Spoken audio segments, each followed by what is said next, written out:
Ich freue mich sehr, dass ich Sie jetzt begrüßen und einladen darf zur Gebetsstunde morgen Abend in der Zionshalle. Nach 12 Wochen vom Lockdown können wir wieder eine Gebetsstunde durchführen. Das sind, weil der Bund uns ja die Lockerungen bekannt gegeben hat. Die Lockerungen bedeuten aber, dass noch nicht alles so abläuft, wie wir uns das gewöhnt sind.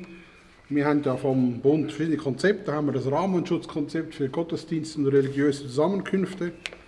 Dann haben wir das Rahmenschutzkonzept für öffentliche Veranstaltungen und so weiter. Dann haben wir aufgrund von diesem Konzept ein Konzept gemacht für das Gesamtgelände Mitternachtsruf. Und aufgrund von diesem Konzept haben wir dann ein Konzept gemacht, ein Schutzkonzept, Umsetzung für die Gebetsstunde. Und das wollen wir morgen umsetzen. Und aufgrund von diesem Konzept wollen wir unsere Gebetsstunde durchführen. Und da freue ich mich eben, dass ich Ihnen das heute mitteilen darf und Sie einladen und vielleicht ein paar Sachen schnell zur Erklärung sagen. Wir stehen da, Haupteingang Grosser Saal Zionshalle. Sie kommen rein über die Stege drauf. Es gibt keinen anderen Eingang, also Sie laufen die Stege drauf und da werden Sie von uns empfangen. Vorher muss jeder seinen Sitzplatz in der Zionshalle reservieren. Das passiert so, dass Sie einen Link haben, der auf unserer Webseite morgen aufgeschaltet wird. Sie klicken auf den Link, dann können Sie sich einen Platz auswählen in dem grossen Saal. Sie können auch 2 Plätze oder 3 Plätze reservieren. Familien dürfen da zusammensitzen oder Ehepaare dürfen selbstverständlich zusammensitzen. Und dann haben Sie die Plätze reserviert. Dann kommen Sie also morgen Abend, kommen Sie da die Stege drauf, werden Sie von uns in Empfang genommen. Wir sehen auch, welche Platz hat jetzt der Herr Müller. Tun wir das anklicken, ist erledigt. Herr Müller geht schön geschmeidig in den Saal und sucht sich den Sitzplatz. Wichtig ist auch noch, unser Feuer da, das ist nachher leer. Also wir haben keine Zeitschriftenständer, wir haben keine Garderobe, dürfen wir alles nicht haben, kein Flyer. Das ist alles nicht in Betrieb in dem Sinn, sondern man muss reinkommen, nach der Anmeldung und gerade in den Saal reinlaufen, wo dann da die Gebetsstunde stattfindet. In dem Saal haben wir reservierte Plätze, da haben Sie selber ausgelesen. Jeder Platz ist neu nummeriert, jede Reihe ist nummeriert. Wir haben einzelne Sektoren. Wir haben 6 Leute, die dann da innen stehen, die Ihnen helfen, dass Sie den Platz auch schnell finden. Wichtig ist bei all dem, es darf keine Gruppenbildung passieren, dass irgendwie Leute aus verschiedenen Umgebungen plötzlich eine Gruppe bilden. Das ist eben, was die Konzepte alle sagen, sollte man vermeiden. Also bitte halten Sie Abstand, sitzen Sie ganz schön an, wenn wir uns alle daran halten.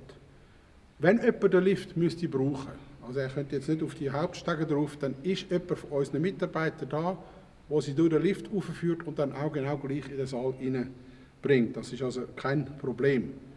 Ebenfalls, wenn dann alles fertig ist, das sogenannte Entleeren des Saales, wie das da in diesem Konzept beschrieben wird, wird auch nach einer schönen Ordnung vom BAG festgelegt.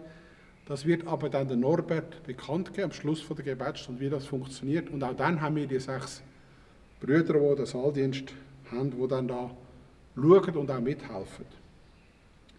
Wichtig ist auch noch, wer krank ist oder wer sich nicht gut fühlt, der soll bitte nicht kommen. Wir müssen darauf hinweisen, wir wollen aber ganz bewusst niemanden ausschliessen. Jeder ist herzlich gern eingeladen zu dieser Gebetsstunde. Selbstverständlich, da habe ich auch Freude, Ihnen das zu sagen, tun wir die Gebetsstunde ausnahmsweise auch im Livestream zeigen. Also jeder kann die Gebetsstunde die Heime mitverfolgen, Botschaft mithören, Gebetsanliegen werden mit im Livestream sein. Was nicht im Livestream ist, sind Gebete von uns im Saal rein. Da wird der Ton abgeschaltet, aber das Bild bleibt dann stehen.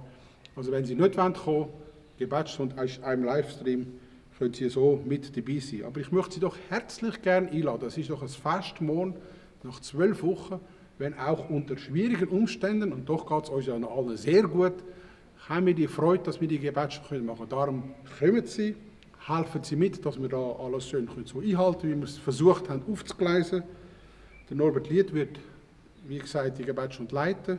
Das Thema lautet die Macht hinter der Macht. Das ist eine ermutigende, stärkende Botschaft. Wir freuen uns auf Sie. Wir werden Ihnen morgen keine Hand drücken, aber wir werden Sie freundlich anschauen und in dem Sinn bis morgen Abend.